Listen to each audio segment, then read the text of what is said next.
کچھ لوگ نا جی کہتے ہیں ڈاکٹر اقبال نے داڑھی کیوں نہیں رکھی تھی؟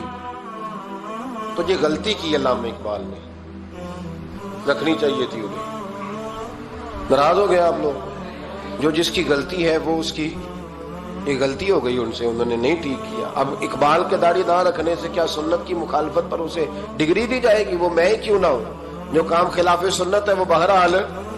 لیکن میرا سوال یہ ہے کہ اقبال نے صرف داڑھی نہیں رکھی، باقی سارے کام اچھے کیے، تو آپ باقی کے تو سارے اچھے کر لینا۔ اقبال نے جو کام کیا، جو دین کا درد دیا، جو پیغام دیا، جو جدوجہد کی، اس کو تو سمجھ لو نا۔ مطلب صرف داڑھی پہ آ کے دلیل پکڑتے ہو۔ علامہ اقبال نے مکان بھی نہیں بنایا اپنا، کتنا بڑا آدمی ہے، کوئی جائیداد ہے اس کی؟ تسی بھی چھوڑو مکان سارے۔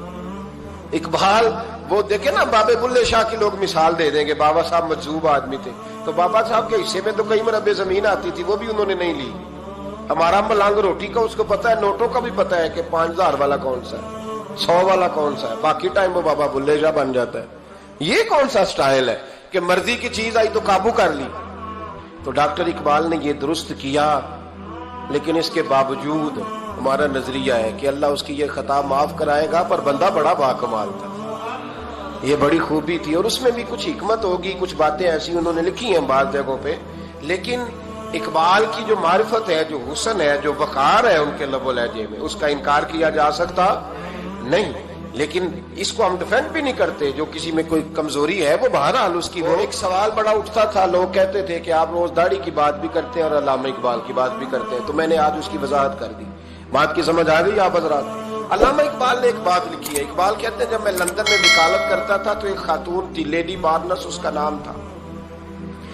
چھوٹے موٹے مقدمات لے کے وہ میرے پاس آتی تھی، بی بی ایک ہوٹل چلایا کرتی تھی، اس کا خاوند جو تھا وہ فوج میں ملازم تھا۔ اقبال نے خود لکھا ہے، اقبال فرماتے ہیں کہ ایک دن وہ خاتون پھر کسی کیس کے سلسلے میں میرے پاس آئی، تو جب وہ آئی تو اس نے نقاب اوڑھا ہوا تھا، برقع کیا ہوا تھا، تو چونکہ اس نے نقاب اوڑھا تھا مسلمانوں کی نشانی تھی۔ نقاب اوڑھنا کن کی نشانی ہے؟ اللہ آپ کو خوش رکھے۔ تو کہتے ہیں وہ نشانی چونکہ اہل اسلام کی تھی تو مجھے تجسس ہوا۔ میں نے کہا لیڈی خیریت ہے میم صاحبہ، یہ برقع پہنا ہوا ہے؟ تو کہنے لگی ہنس کے، اقبال مجھے پکا یقین تھا کہ آپ ضرور پوچھیں گے۔ تو میں نے کہا اچھا تو یہ برقع؟ تو کہنے لگی الحمدللہ میں مسلمان ہو گئی۔ تو میں نے فوراً کہا کہ آپ کا شوہر تو فوج میں ملازم ہے، فوجی کے لیے بدلنا اور پھر ملکی قانون اور یہ چیزیں؟ تو کہنے لگی اس نے مجھے کیا کہنا تھا، وہ خود کلمہ پڑھ گیا۔ تو کہتے ہیں میں اور متجسس ہوا، وہ کیس کی بات کرتی تو میرا تجسس بڑھ گیا۔ میں نے کہا تو کیس چھوڑ کے بتا کلمہ کیسے پڑھا؟ تو کہنے لگی اقبال اصل بات یہ ہے کہ میں نا بے اولاد تھی، خاوند بھی بڑے اچھے پیسے کماتا، میں خود بھی ہوٹل چلاتی، پر ڈپریشن اور ٹینشن اور بلا وجہ کی پریشانیاں جان نہیں چھوڑ۔ یہ ٹینشن اور ڈپریشن کا نا مجھے عربی ترجمہ کوئی نہیں ملا۔ یہ ڈپریشن اور ٹینشن کا نا میں نے تلاش کیا ہے، لیکن مجھے عربی لغت کے اندر ان کے معنی، مجھے لگتا ہے کہ اس زمانے میں یہ چیزیں تھی ہی نہیں، ہوتی تو ان کا کوئی نام بھی، یہ آج ہے نا تو اس لیے آج کے زمانے میں ہی نام ہے، مفت کی پریشانی۔ تو کہتی ہے مجھے ٹینشن اور ڈپریشن رہتی تھی ہر وقت، بڑی میں پریشان رہتی تھی۔ میرے ساتھ ایک عجیب واقعہ ہوا کہ میرے ہوٹل میں نا ایک بابا جی برتن مانجتے تھے، بوڑھے آدمی تھے، 70 سال کے قریب عمر تھی۔ ان کا ایک بیٹا تھا، ایک بہو تھی، ایک پوتا تھا، لیکن وہ بیچارے بیٹا بیمار رہتا تھا تو لہذا وہ خود مزدوری کرتے۔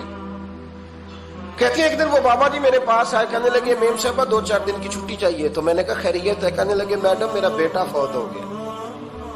بیٹا، آپ کو پتہ ہے باپ کا جنازہ پڑھنا آسان ہے، بیٹے کا جنازہ اٹھانا بڑا مشکل کام۔ کہتی ہے میں کچھ لکھ رہی تھی، میرے ہاتھ سے قلم گر گیا، میں نے خود گاڑی بھیجی، بابا جی گاؤں چلے گئے جہاں وہ رہتے تھے۔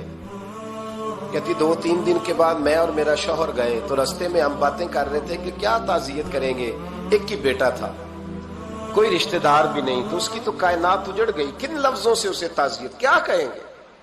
کہتے جب ہم گئے تو وہ ٹوٹی ہوئی چٹائی پہ بیٹھا تھا، کچھ لوگ قریب تھے، ہم نے جا کے کہا بابا آپ مسلمان ہیں، ہم آپ کو کیا نصیحت کریں، ایک ہی بیٹا تھا کہ کس طرح کر کے ہم آپ کو تسلی دیں؟ تو کہتے اس نے آنکھیں کھولی